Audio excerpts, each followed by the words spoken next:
પોલિટેકનિકમાં અભ્યાસ કરી રહ્યા છે તેના સ્ટુડન્ટ આજે અમારા એનસીસીમાં માઇક્રો પ્રોજેક્ટનો સબ્જેક્ટ અમારો છે એક્સપ્લોઝન ટાઈપ કરે અને ઇલેક્ટ્રોલાઇટિક ટાઈપ કરે છે.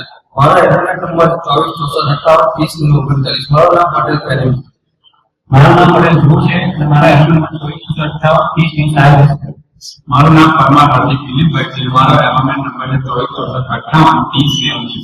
મારું નામ પટેલ આશીષ છે. મારો એમએન નંબર 24 458 30 40. હવે આપણે જોઈએ explosion type character introduction and correction. Explosion type character છે જેને બીજા પ્રોડક્ટર ટ્યુન નામથી પણ ઓળખવામાં આવે છે. 33 kV સુધીની કાર્ય કરતી વોલ્ટેજ લેવલની લાઈનો છે તેના પર યુઝ કરવામાં આવે. આજે એક્સપ્લોઝન ટાઈપ કરેક્ટર છે મેઇનલી એ અને એડ્રેસની વચ્ચેનું લોડ છે તેના દ્વારા કરવામાં આવે છે. અને આ ફાઇબર કેબલના અંદર રહેલા ઇન્ટરનલ ગેપ દેખાય છે તેને સિરીઝમાં જોડવામાં આવે છે. આ જે ઇન્ટરનલ ગેપ છે તેને બે ઇલેક્ટ્રોડ દ્વારા બનાવવામાં આવે છે. પહેલું અપર ઇલેક્ટ્રોડ તો બીજું લોઅર ઇલેક્ટ્રોડ. અપર ઇલેક્ટ્રોડને લોડ ગેપ સાથે જોડવામાં આવે છે અને લોઅર ઇલેક્ટ્રોડને કટ સાથે જોડવામાં આવે છે. આ જે ઇન્ટરનલ ગેપ છે તેની વચ્ચે જ્યારે આગ ઉત્પન્ન થાય છે ત્યારે વાયુ ફોર્સફુલી વેન્ડિંગ દ્વારા બહાર આવે છે. જ્યારે ફોર્સફુલી વેન્ડિંગ દ્વારા બહાર આવે છે ત્યારે આગ પુરવાઈ જાય છે અને કોઈ પણ પ્રકારનો સર્જ ઇફેક્ટમાં જઈ શકતો નથી. આજે એક્સપ્લોઝન ટાઈપ કરેક્ટર છે તેને સર્જ સ્વિચિંગ સર્જ અને વીજળી સામે રક્ષણ આપવા માટે દરેક લાઇન કંડક્ટરમાં એક્સપ્લોઝન ટાઈપ કરેક્ટર લગાવવામાં આવે છે. એક્સપ્લોઝન ટાઈપ કરેક્ટર હોય જ્યારે લાઇનમાં ઓવરવોલ્ટેજ વધી જાય છે વીજળી દ્વારા સિરીઝ ગેપ A અને AD વચ્ચેનો એર ગેપ તૂટી જાય છે અને ફાઇબર ટ્યુબની અંદર રહેલા ઇલેક્ટ્રોડ વચ્ચેનો આર્ક પેદા થાય છે. તે આર્કના તાપમાનને કારણે ફાઇબર ટ્યુબની એક દિવાલ વેપોરાઇઝ થઈ જાય છે અને વેપોરાઇઝ થવાના કારણે ન્યુટ્રલ ગેસ ઝડપથી પેદા થાય છે. પછી ગેસનો અમુક સમય બાદ ગેસનું દબાણ એટલું બધું વધી જાય છે જેના કારણે હવે લોઅર ઇલેક્ટ્રોડ દ્વારા તે બહાર ફેંકાઈ જાય છે અને તેની સાથે સાથે આયોનાઇઝેશન હવાને પણ બહાર ફેંકી નાખે છે. અને ડીઆયોનાઇઝેશનની પ્રક્રિયા એટલી અસરકારક હોય છે જેની દ્વારા કરંટ એ ઝીરો ઓટોમેટિક થઈ જાય છે અને સર્જ કરંટ અટકી જાય છે અને ઇક્વિપમેન્ટ બચી જાય છે. એક્સપ્લોઝન ટાઈપ કરેક્ટરના વધારે ખર્ચાળ હોતું નથી. બીજું તો જ્યાં improve from the load gap character એટલે કે લોડ ગેપ કરેક્ટરો છે તેનું સુધારેલું વર્ઝન છે કારણ કે પાવર ફ્રીક્વન્સીના ફ્લો કરંટ પ્રવાહને અવરોધે છે. બીજું કે તેનું કન્સ્ટ્રક્શન એકદમ ઈઝી છે જેને કારણે તેને ઇન્સ્ટોલ કરવાનું મેન્ટેનન્સ કરવું સહેલું બને છે. હવે આપણે જોઈશું એક્સપ્લોઝન ટાઈપ કરેક્ટરનો એક્સપ્લોઝન ટાઈપ કરેક્ટરને આપણે ઓછી માત્રામાં યુઝ કરી શકીએ છીએ કારણ કે તેનું દરેક ઓપરેશન દરમિયાન થોડીક માત્રામાં ફાઇબરનો નાશ પામે છે. તેને બંધ ઇક્વિપમેન્ટમાં યુઝ કરી શકાતું નથી. તેને મોબાઈલ ઇક્વિપમેન્ટમાં લગાવી શકાતું નથી કારણ કે તેનું વોલ્ટ એમ્પિયર કેરેક્ટરિસ્ટિક નબળું હોય છે. તે અમુક માત્રામાં મેન્ટેનન્સ કરવું જરૂરી હોય છે. તે મો મેટલ અને ઓક્સાઇડ રેડિએટર દ્વારા ઓછી આપણે જોવાના છે ડિસ્ટ્રીબ્યુશન ટાઈપ કસ્ટમના એપ્લિકેશન. પહેલા આવે છે ડિસ્ટ્રીબ્યુશન લાઇન. ડિસ્ટ્રીબ્યુશન લાઇનની અંદર લાગેલા ઇક્વિપમેન્ટ અને ઇન્સ્ટ્રુમેન્ટથી બચાવવા માટે ઉપયોગ થાય છે સબસ્ટેશન.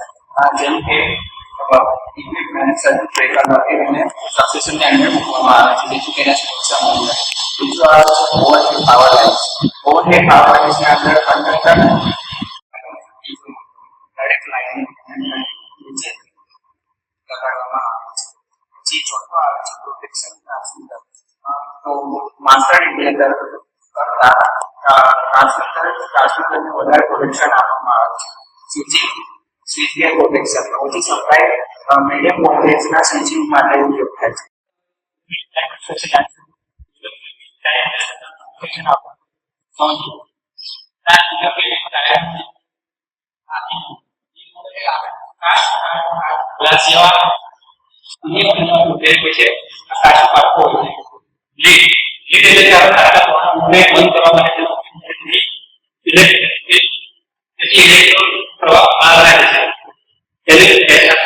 એલ્યુમિનિયમ વાયર ઇલેક્ટ્રોડ પ્રવાહ થાય છે.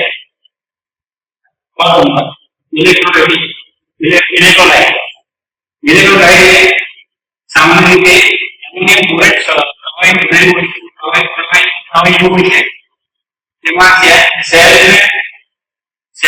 એનું ઇલેક્ટ્રોડ કરતા સીધી સપાટી કરતા વધારે રાખવામાં આવે છે પ્લસ બસ પછી એની પછીનો ઉપયોગ આપણે વાયર સપોર્ટ કરવા માટે થાય છે સેટ સ્ક્રૂ એ બધીમાં લગાવવામાં આવે છે એ આપણે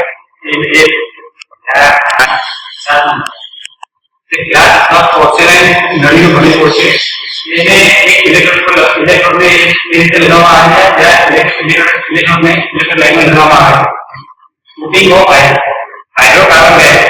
હાઇડ્રોકાર્બન પર કોટિંગ એ બીજા ઇલેક્ટ્રોડ પર લગાવવામાં આવે છે જ્યાં તેને તાર રાસાયણિક પદાર્થોથી નુકસાન ના થાય તે માટે લગાવવામાં આવે હવે આપણે જોઈશું ઇલેક્ટ્રોલિટિક ટાઈપ એમાં છે સંભવ ક્રિટિકલ ફ્રીક્વન્સી જેમાં જ્યારે વિદ્યુત દબાણ સ્થાયી મહત્વ મર્યાદા કરતા વધી જાય છે ત્યારે ઓક્સાઇડ ફિલ્મ તૂટીને વાલ્વ બંધ થઈ જાય છે આ કારણે તાત્કાલિક વધુ વિદ્યુત પ્રવાહ પસાર થાય હવે આપણે જોઈશું સર્જ ડિસ્ચાર્જ ફેઝ એટલે આ તબક્કામાં અને અનિષ્ટ સતત ચાલક અવસ્થામાં રહે છે તે વધારાનો વિદ્યુત દબાણ જમીન તરફ ઉતારી દે છે જ્યાં સુધી વિદ્યુત દબાણ મહત્તમ મર્યાદા કરતા વધે નહીં ત્યાં સુધી આ પ્રક્રિયા ચાલુ રહે છે આપણે હવે ઇલેક્ટ્રોલિટિક ટાઈપ અરિસ્ટરના પહેલું છે હાઈ મેન્ટેનન્સ રિક્વાયરમેન્ટ ઇલેક્ટ્રોલિટિક અરિસ્ટરનો ઉપયોગ ઓવરહેડ ટ્રાન્સમિશન લાઇનને સીધી અને પરોક્ષ વીજળીના ઝટકાથી સંરક્ષણ આપવા માટે થાય છે આ ઉપકરણ લાઇનમાં આવતા અચાનક વધારાના વોલ્ટેજને જમીન તરફ ઉતારી દે છે જેના કારણે લાઇન અને ઉપકરણને નુકસાન થતું નથી ઇલેક્ટ્રોલાઇટ એન્ડ ફિલ્ડ ઇલેક્ટ્રોલાઇટ અરિસ્ટરનો ઉપયોગ ઇલેક્ટ્રિક રેલવે સિસ્ટમ ખાસ કરીને ટ્રેક્શન સબસ્ટેશન અને ઓવરહેડ ઉપકરણને વીજળીની આઘાતથી સુરક્ષિત રાખવા માટે થાય છે